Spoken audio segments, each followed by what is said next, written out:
Welcome friends. So in this video, today video 5, this video will be the last part of this series. And in this series, we are going to observe the final diagram and compare the diagram with the manual calculation done in our reports. So let's start from the previous file, that is this file. Then after opening the previous file, at first we have to unlock this file. Then after unlocking, we have to just click on this run analysis. In the run analysis, we have to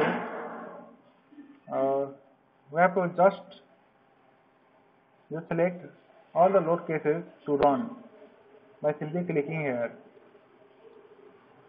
Then by clicking here, you can see that all the load cases are about to run.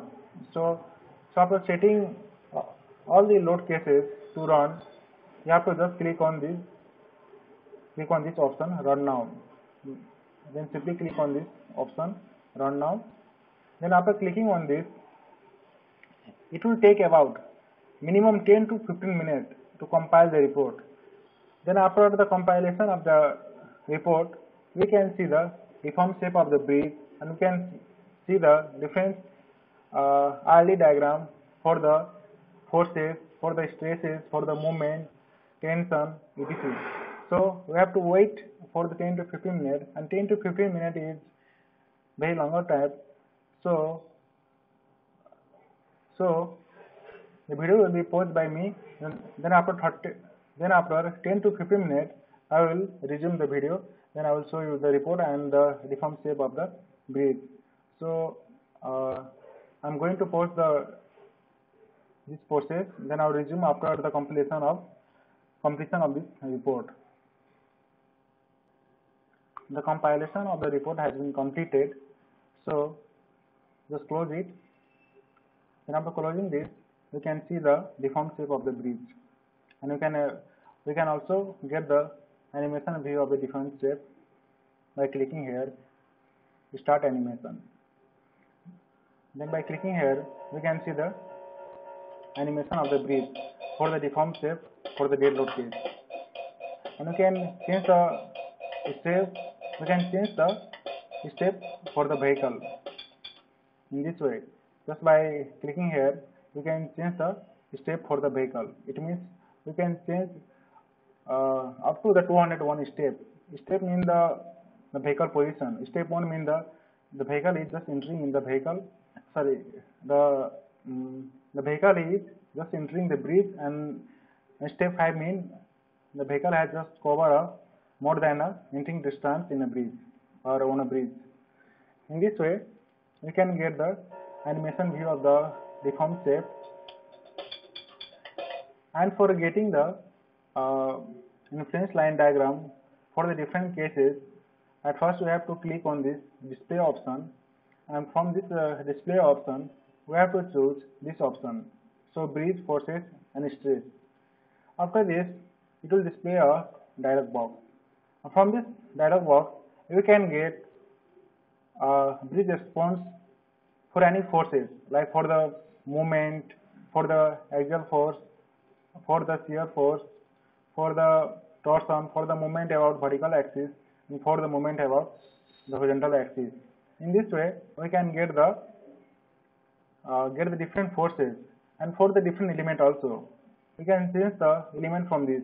We can get the forces for the entire bridge section, for the movement about the entire bridge section, left exterior girder, interior girder, right exterior girder, and for the entire section plus all girder.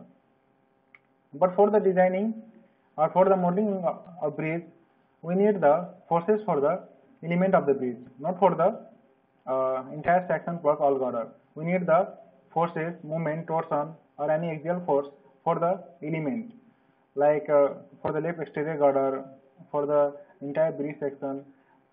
And from this diagram, we can see that the maximum movement is taking place between the mid span of this bridge, mid span of this first span, and in the end span there is a negligible movement. You can see the value here. The maximum value of the movement about the horizontal axis is this value. And for the minimum value at this is, the minimum value at this support is due to the reason of simply supported, because we have just uh, divided the bridge into the three segment just by applying the discontinuous superstructure. That's why at the end there is a minimum bending moment, but at the midspan there is a maximum value of moment about the horizontal axis. From this diagram, we can say that the at the top part of bridge, top bar is not necessary, but the bottom bar is necessary to resist this moment. So from this analysis also we can state the bar, rebar, in which portion it is needed or not. Also we can see for the moving load also, that is the class A load. And for the class A load, we can see in the stepwise. In the stepwise, we can see stepwise means the vehicle movement, as we have already said. In the stepwise, we can see all the forces. Like for the shear vertical, we can see in the stepwise on the vertical axis in this way.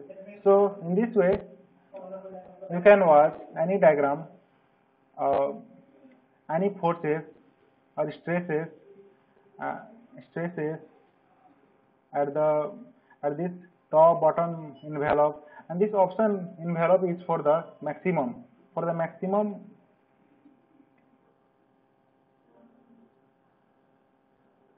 select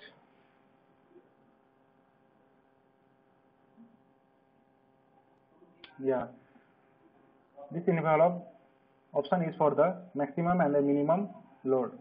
And in this way, we can see that for the left exterior girder, for the moving load, this is the moment about horizontal axis diagram.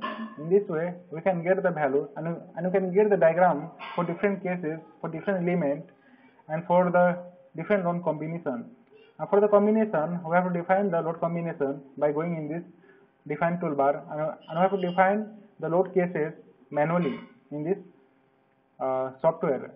And the main benefit of using this software was to get this diagram and to compare this diagram with our manual reports, and we can see the differences, or we can find out the error done in our report. So this was all this series was done to get this diagram for the different component and for the simulation process, and in this way you can get all the diagram related to the movement, shear force, and every forces for the each and every component of the bridge. So that's all, friends.